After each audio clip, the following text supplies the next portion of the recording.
far as projects go? as far as projects. Well, we've probably invested somewhere in the neighborhood of 200,000, I would guess, in improvements as well as fixing things up. I think part of it, you touched on the flood and what it did to us, and yes, we may recover some of that from FEMA, we hope. We're still not certain because they haven't agreed that all the electrical problems are their problems, but obviously the system took a big hit, and we still aren't sure, transformers being one, and our experience today might show us a way in that regard. And what that involves is the transformer at the IGA food market went out today. And that, of course, is a large one. And it could signify that we've struggled with, what do we do with those things? Because you can't see in them, you can spend a lot of money testing them. And we've been hesitant to want to spend, what we have bids of $17,000 to $25,000 to run around and have someone look at them. So we probably still don't know the full extent, but we do know that we've been able to, with improvements, minimize the line loss. If you remember, we were up close to, after the flood, I think we were 18–20%. And we've lowered that back down to the 5%, which is customary for a system like this. So I think, as I look at the numbers, I appreciate your concern for why the municipals aren't signaled out in there. The consultant does work for all of the municipals in the area, and I believe the commission had asked him for names and numbers, so to speak.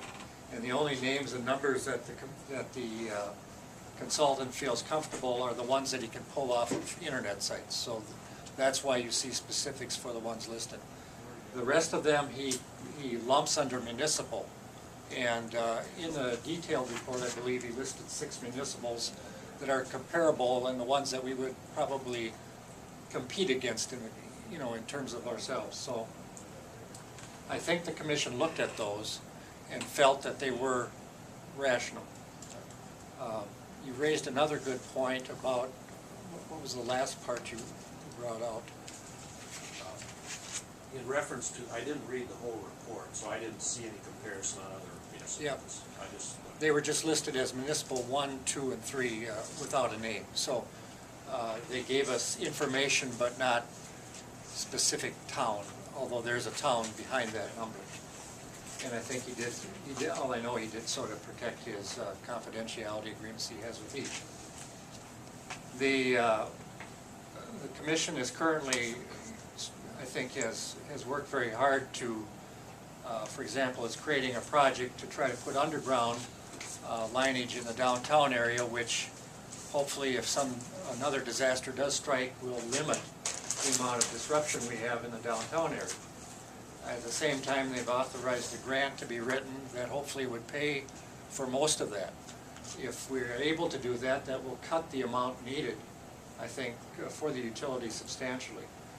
The other part that is very difficult to, I think, for people to get into and to explain, and I'll take a whack at it, maybe Vern, you can help me out, and it's this idea of the net profit increase. What's your net income margin?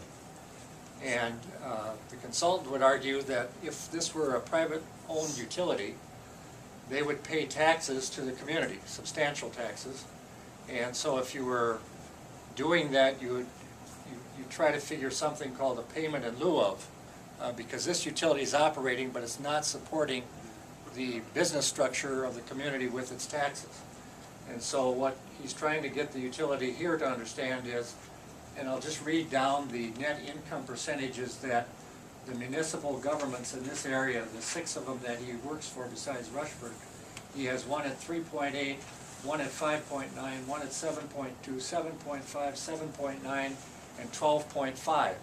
Those are all direct returns that those municipal utilities make back to the community for other projects beyond electrical.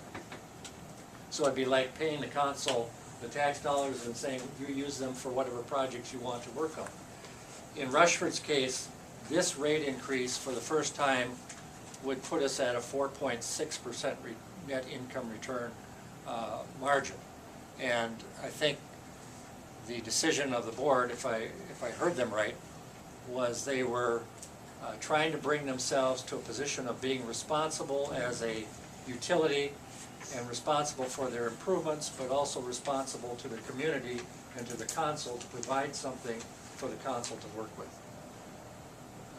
Vern, am I missing things, or is that pretty much the discussion that took place? That's pretty close. The last two rate increases that we took, or that we sent to the public, to our customers, actually weren't large enough to provide a positive return for the utility. So, you know, with the lower rates and the decreased sales, that's what's causing our negative number at year end. And so, you know, along with the expenses, of course, of maintaining the system after the flood, a lot of things showed up, and we're trying to get ahead of that so that the same things that happened over the weekend don't happen within our distribution system, our secondary distribution. Yes, Jim? Yeah, I understand your problems with the system. You know, I'm explaining it from our perspective.